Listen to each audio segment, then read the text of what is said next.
estão aqui. E louvo a Deus por tudo aquilo que a gente já tem ouvido neste culto.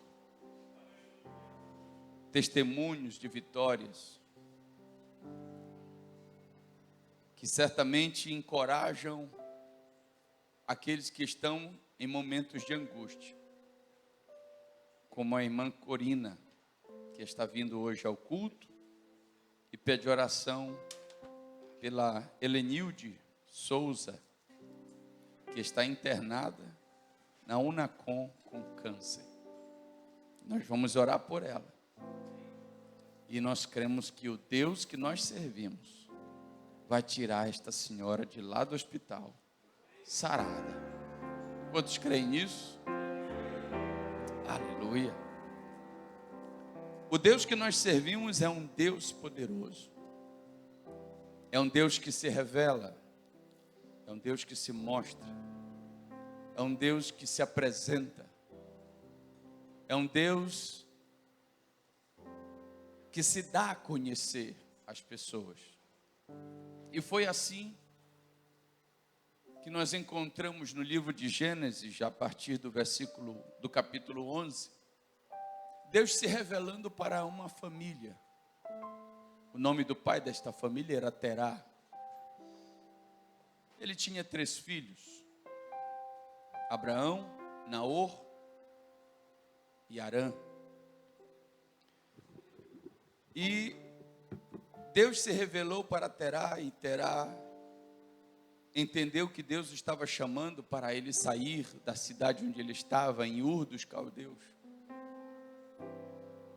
E caminhou em busca de cumprir a vontade que Deus lhe havia ordenado. Mas ele parou no meio do caminho. Então Deus se revela para o seu filho Abraão e diz: Abraão, farei de ti uma grande nação.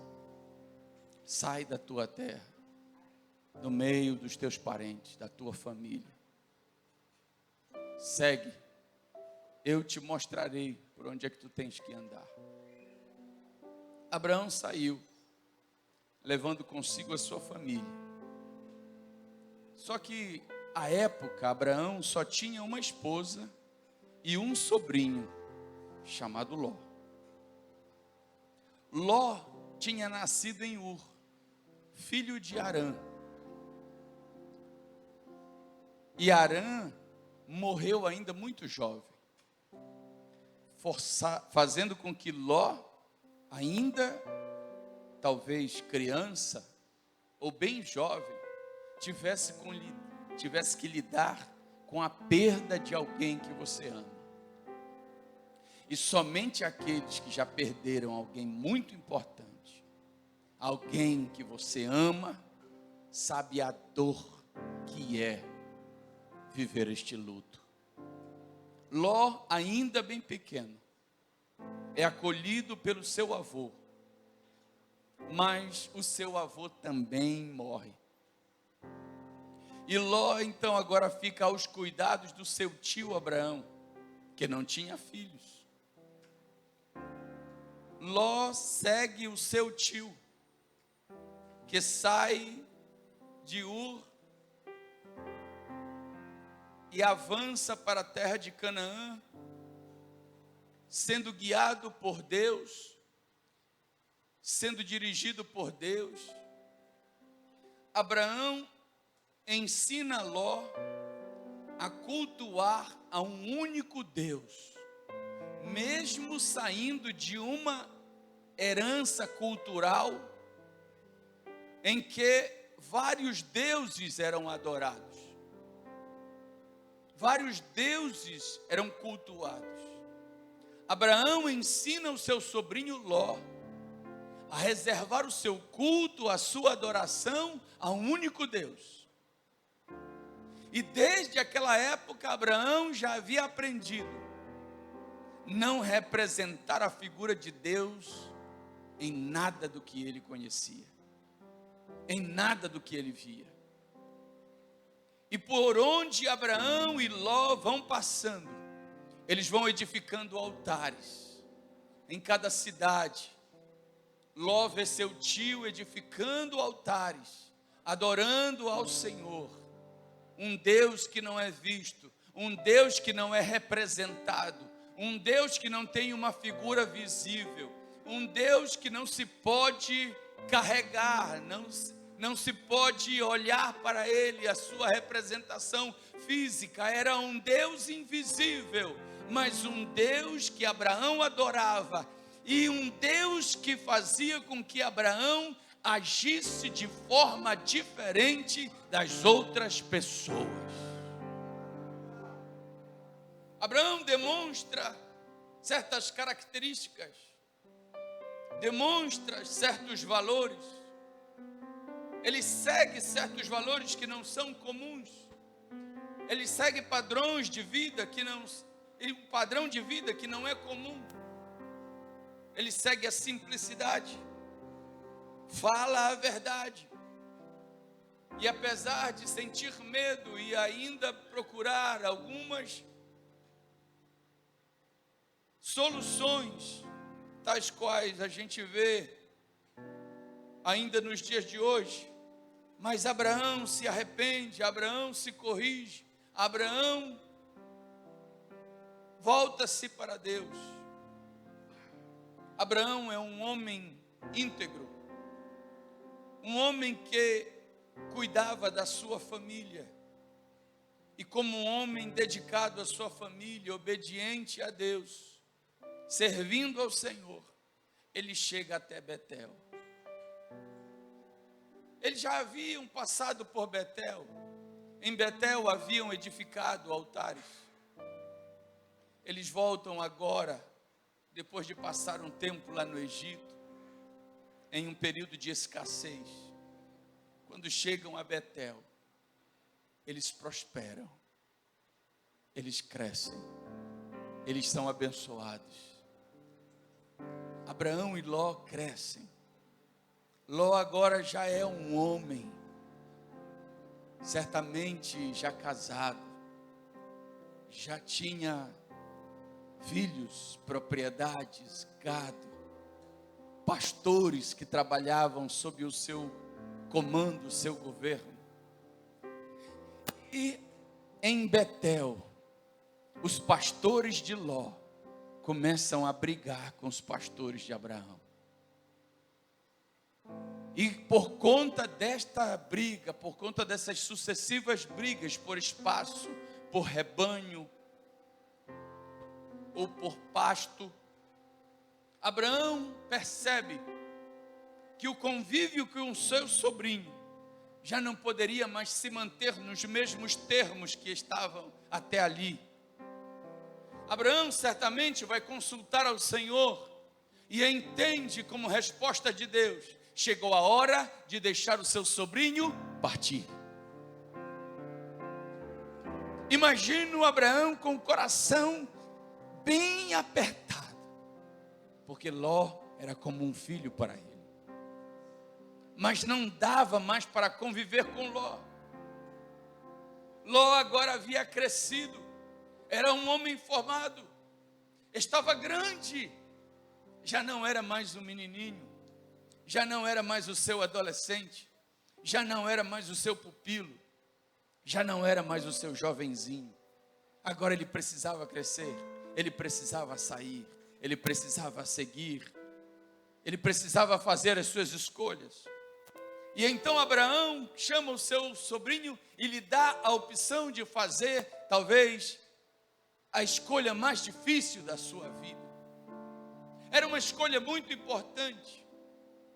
Abraão chama Ló e diz: Ló, nós estamos contendendo, nossos pastores estão contendendo, não é bom que a gente continue assim. Então, meu filho, olhe para todas as terras ao seu redor. Olha só o alcance de um adorador de Deus. Olhe ao seu redor. Tudo isso é do Senhor.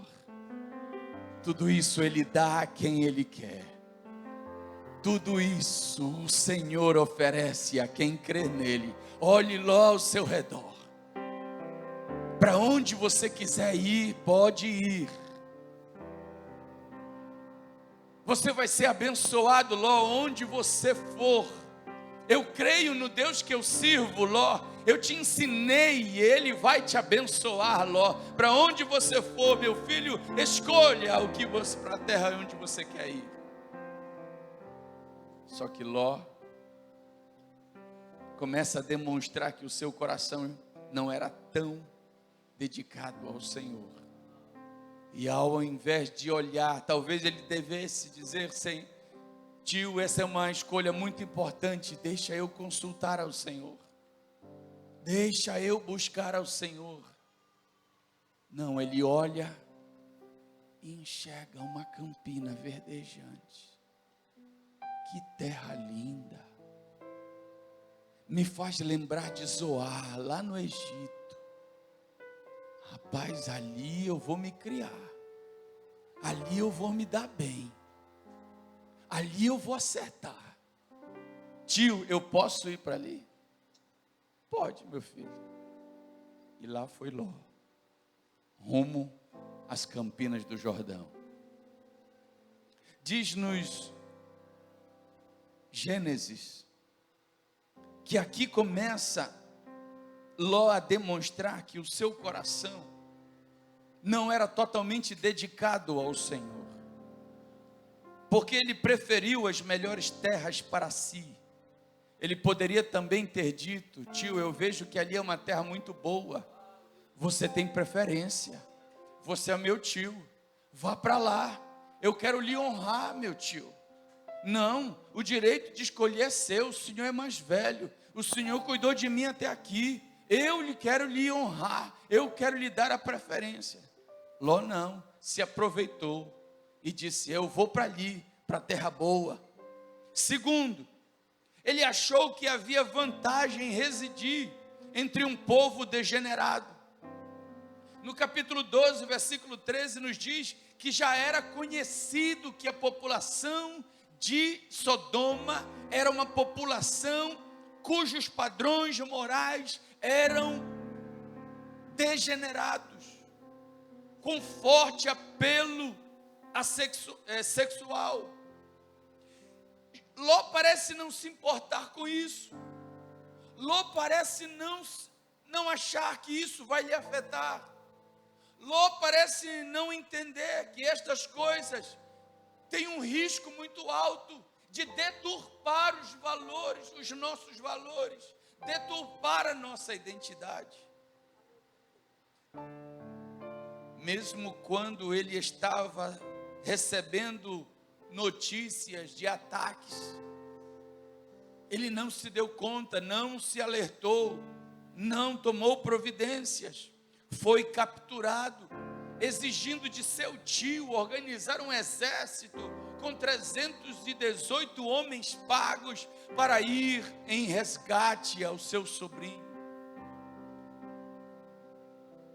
Apesar da crítica, situação moral de Sodoma, Ló preferiu ficar morando nesta cidade.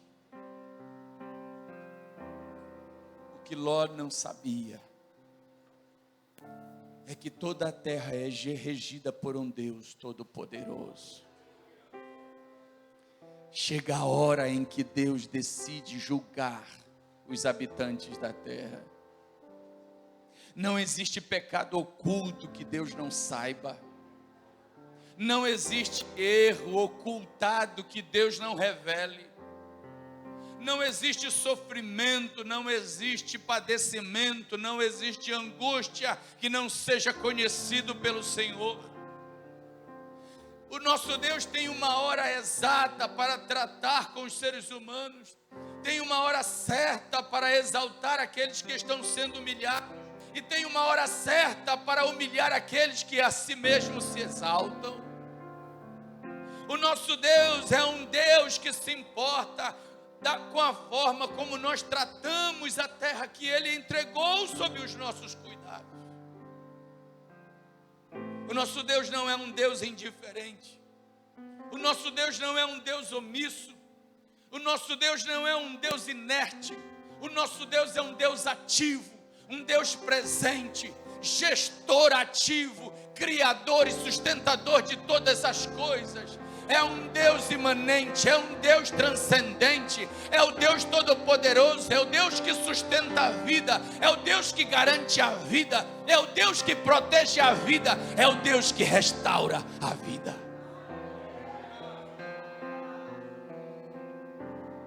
Os habitantes de Sodoma estão agindo como se ninguém se importasse com o que eles estavam fazendo.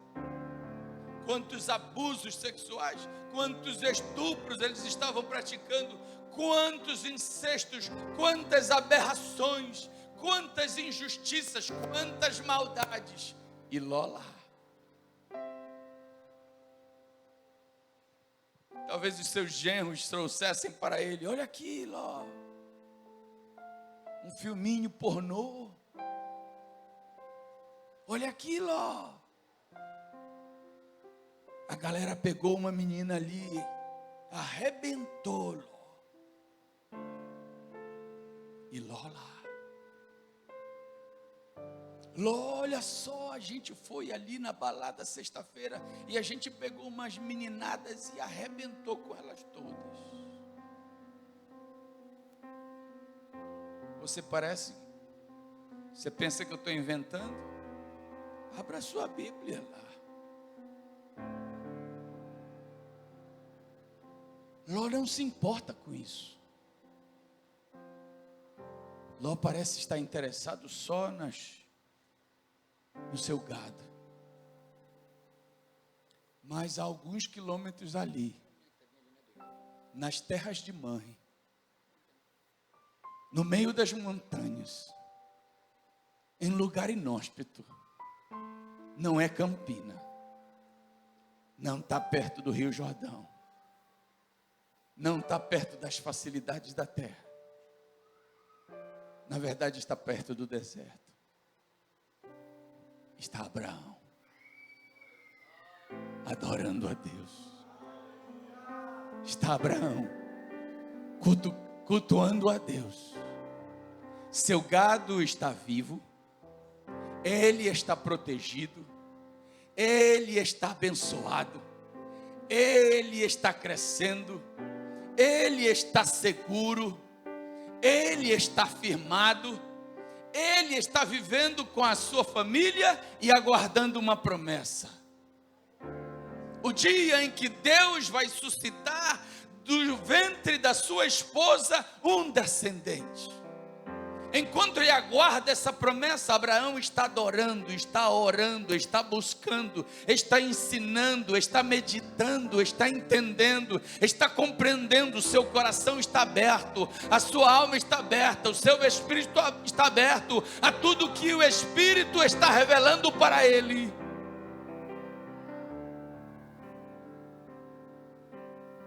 Ainda bem que o pastor Davi falou aqui: no meio do sofrimento nós aprendemos. É isso mesmo, enquanto a gente está sofrendo, mas está com Deus, perseverando em Deus, na oração. Às vezes a gente ora de 11 à meia-noite, às vezes a gente ora de 10 às 11, às vezes a gente ora de 10 à meia-noite, às vezes a gente ora de meia-noite às 3, às vezes é a noite inteira orando.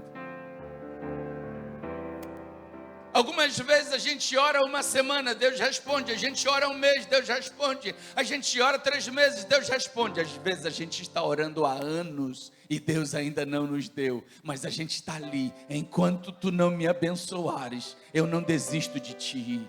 Eu não abro mão do que tu me prometeste. Sou teu servo, sou teu filho e aguardo a resposta que o Senhor vai me dar. Enquanto Abraão está ali na sua luta, buscando e aguardando o cumprimento da promessa, ele recebe a visita de 3 homens especiais. E quando a gente está em comunhão com Deus, a gente sabe. Jesus disse: as minhas ovelhas ouvem a minha voz. As minhas ovelhas me conhecem. Eu as chamo e elas me ouvem. Abraão sabe que são personagens enviados por Deus. Ele os recebe, trata bem. E então Deus se revela para Abraão dizendo: vou trazer juízo sobre Sodoma, e vou destruir não só Sodoma, como Gomorra. Abraão sabia que o seu sobrinho estava lá. Então ele ora intercedendo pelo seu sobrinho. Chega até o limite possível de ouvir Deus prometer para ele que se tivesse 10 pessoas ali justas, Deus não traria juízo sobre aquela cidade. Abraão esperasse que houvesse pelo menos 10 justos na família de Ló. Mas não havia. Infelizmente não havia. No dia seguinte, ainda de madrugada, ou melhor, naquela mesma noite, os anjos vão para a casa de Ló. Uma grande confusão na casa de Ló. Quando os anjos chegam, a população quer abusar sexualmente daqueles 3 homens. Ló, sem direção, sem sentido, sem saber o que fazer, ele oferece as suas filhas, que ainda eram virgens, dizendo: gente, pare com isso. Eu estou hospedando, eu recebi esses homens aqui na minha casa, são meus hóspedes. Vocês vão desonrar a minha casa. Tomem as minhas filhas, façam dela o que vocês imaginarem. Você já imaginou o pai dizer isso para alguém? Tome a minha filha, tome as minhas filhas, abusem delas, mas não abusem dos meus hóspedes. Tamanho desespero deste homem. A população não aceita a proposta de Ló e diz: você chegou aqui um dia desses, já quer ser juiz e mandar em tudo aqui, sai da nossa frente, senão a gente mata até a ti também. Ló é resgatado pela mão do Senhor, trazido para dentro de casa. Aquela população fica cega temporariamente, para mostrar para Ló: Ló, essa aqui não é a tua terra, meu filho. Ló, isso aqui não é lugar para você morar. Você está vendo como é que eles te tratam, Ló? Ló, isso aqui não é terra para você. Você escolheu mal o lugar onde reside. Você fez uma escolha errada ao optar pelas campinas do Jordão. Ló, está vendo como é que eles te tratam e tratam a tua família? Você estava colocando em risco agora a integridade da sua filha, das suas filhas, Ló. Pois nós fomos enviados para resgatar você. Amanhã cedo esta cidade vai ser destruída. Escape, saia urgente desta cidade, não olhe para trás. Ló ainda tenta convencer os seus genros. Os genros não estão nem aí para Ló. Ló, tu está ficando doido, tu estás tomando todas, está fumando baseado estragado. Quando que a gente vai sair daqui? Ló, com um coração pesaroso, ele não quer sair dali. Sua esposa ainda mais resistente, não querem sair daquela cidade. Eles então são forçados. A Bíblia diz que os anjos forçam Ló a sair da cidade de manhã, ainda bem cedo. E os anjos disseram de forma bem clara para eles: não olhem para trás. Não olhe para trás, Ló. Ló ainda sendo carregado, sendo puxado, é levado pelos anjos, subindo a campina do Jordão, deixando o Jordão para trás. Mas a mulher de Ló não consegue. Ela olha para trás e a Bíblia diz que no mesmo instante ela foi transformada em uma estátua de sal. Os anos se passam. Ló perde tudo. No julgamento de Sodoma e Gomorra, Ló perde tudo. Perdeu sua moradia, perdeu seus genros, perdeu seu patrimônio, perdeu sua esposa. Agora ele está morando numa caverna, junto com as suas filhas. Eu imagino as tardes de Ló, as noites de Ló. O que foi que eu fiz da minha vida? Que escolha maldita foi essa que eu fiz? Mas aquilo que já estava ruim, ainda iria ficar pior. Porque passado algum tempo, a gente percebe que Ló e as suas filhas foram retiradas de Sodoma, mas Sodoma não saiu do coração deles. Ló é dopado com vinho e porre, embriagado. Ele pratica relação sexual com a filha mais velha. Alguns dias depois, a filha mais nova faz a mesma coisa. Eu fico imaginando, e eu gostaria que você imaginasse também, um pai olhando para as suas filhas jovens, na idade de casar-se.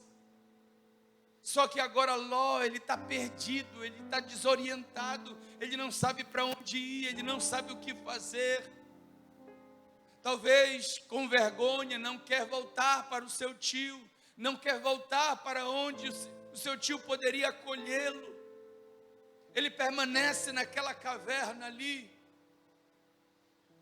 esperando talvez um acaso, mas o acaso não existe, não existe mágica, só existe resultados se nós tomarmos ações, se nós tomarmos atitude. Ló não faz nada. Talvez as filhas dele reclamam com ele: pai, vamos sair daqui, vamos procurar um lugar. Mas Ló está amedrontado, imaginando que a qualquer momento novo juízo de Deus intempestivamente iriam cair sobre a sua cabeça. Ló demonstra não conhecer o Deus que o seu tio lhe havia apresentado. Ele pensa que Deus, ele age sem paciência. Ele pensa que Deus, ele gosta de pegar a gente e bum! Te assustei mais uma vez. Ele pensa que Deus, ele repete seus julgamentos reiteradas vezes até nos destruir, até acabar com a gente. Ele não sabe que o nosso Deus é um Deus de graça, é um Deus de misericórdia, é um Deus que nos concede oportunidades, é um Deus que nos alerta, é um Deus que nos mostra, é um Deus que nos chama, é o Deus que se revela para nós dizendo: eu sei por onde você está caminhando, este caminho, essa escolha que você fez, esta decisão que você tomou, vai te levar a desgraças, vai te levar a sofrimentos, você vai perder tudo, mas eu não vou interferir em nada. Eu espero que você conscientemente aceite a minha palavra, aceite o meu alerta, aceite a minha exortação. Eu espero que você se deixe convencer pelo Espírito Santo e volte ao lugar de onde você saiu. Eu espero que você reconheça o meu amor. Eu não estou te alertando para te destruir, eu não sou um estraga-prazeres, eu não quero abominar você, eu quero salvar você.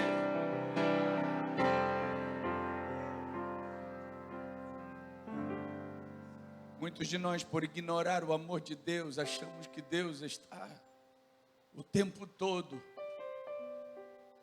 atrás dos muros, olhando para a gente e dizendo: tu está muito feliz, né? Tu está muito alegrinho, né?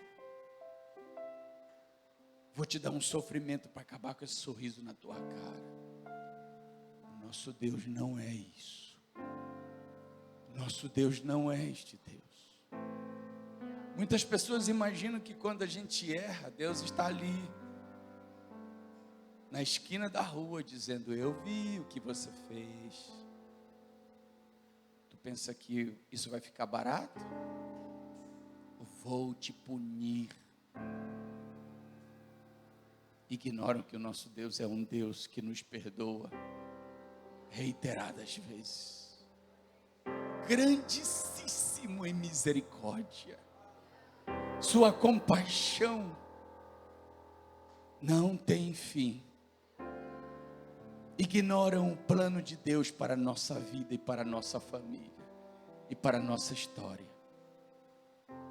E foi assim que imagino Ló, em algum momento percebendo que a barriga das suas filhas estava grandinha, deve ter procurado saber o que foi que aconteceu e como deve ter sido duro receber esta notícia. Pai, nós estamos carregando um filho seu.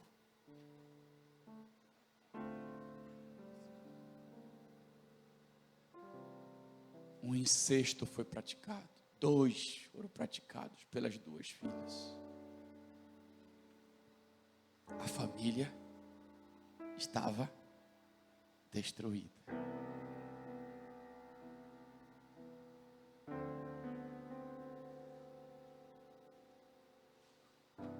Porém, o nosso Deus te trouxe hoje aqui, porque Ele não quer que este seja o teu fim. Ele não quer que este seja a tua desídia. O nosso Deus te trouxe aqui para mudar a tua história. Ainda hoje há pessoas que estão fazendo escolhas semelhantes a Ló, preferindo Campinas, que os fazem lembrar e sentir as delícias de uma vida sem Deus. Não se portam em viver e repetir comportamentos imorais e degenerados.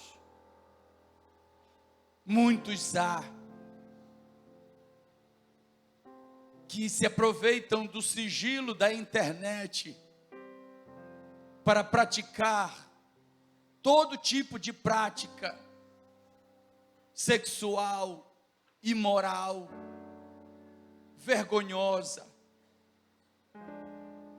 Pensam que ninguém está vendo, se acham espertos, se acham inteligentes, não sabem que estão destruindo a si mesmos.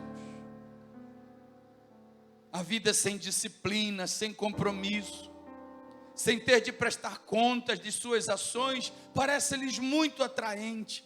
O diabo costuma dar ao sigilo uma sensação de segurança plena.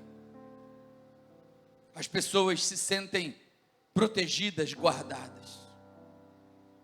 Encobrem suas falhas, seus erros, seus vícios, os resultados ruins de suas escolhas.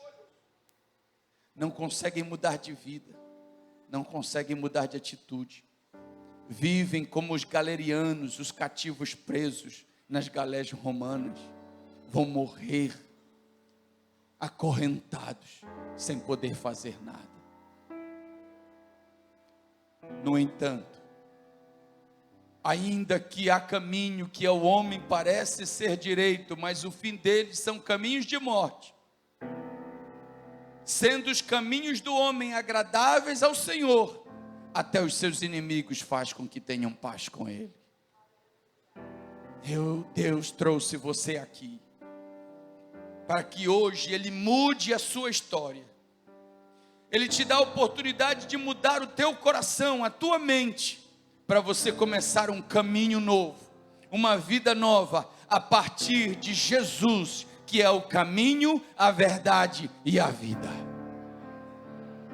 Jesus é o caminho certo, a escolha certa que todos nós devemos fazer. Jesus é aquele que nos conduz à verdadeira verdade, a verdade absoluta, a verdade que liberta, a verdade que transforma, a verdade que nos mostra a esperança. Jesus é a vida abundante, é a vida plena, é a vida que satisfaz, é a vida feliz, é a vida frutífera, é a vida frondosa. Jesus é o rio do Salmo 1. E aqueles que são plantados junto a Ele dão o seu fruto na estação própria. Jesus é o pastor do Salmo 23, que nos guia a águas verdejantes, a águas tranquilas, a pastos verdejantes, refrigera a nossa alma. Jesus é o nosso refúgio e fortaleza, Salmo 91. 1000 pode cair ao meu lado, 10.000 à minha direita, eu não sou atingido, porque Jesus é o meu abrigo, Jesus é a minha segurança. Eu não preciso mentir para Jesus, pelo contrário, Ele espera a minha verdade, a minha confissão, Ele espera que eu lhe seja honesto, Ele espera que eu lhe confidencie as minhas falhas, Ele espera que eu lhe confidencie as minhas limitações, Ele espera que eu lhe confie nele, no seu amor, e diga: falhei, Pai, errei, Pai, eu errei de caminho, eu fiz uma escolha errada. Jesus está sempre pronto para dizer: vinde a mim, você que está cansado e oprimido, eu te darei descanso, eu tomarei o teu fardo pesado e te darei um fardo leve. Jesus é a resposta que vem àqueles que estão aguardando com paciência. Jesus é aquele que vem em nosso auxílio no Salmo 46. Aqueles que esperam com paciência no Senhor renovam as suas forças.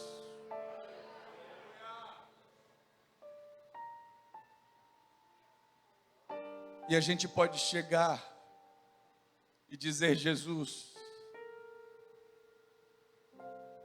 eu fiz tantas escolhas erradas, eu fiz um monte de besteira, eu fiz um monte de bobagem, mas eu estou aqui, eu estou ferido, eu estou machucado, eu estou destruído, já perdi tudo que é importante na minha vida,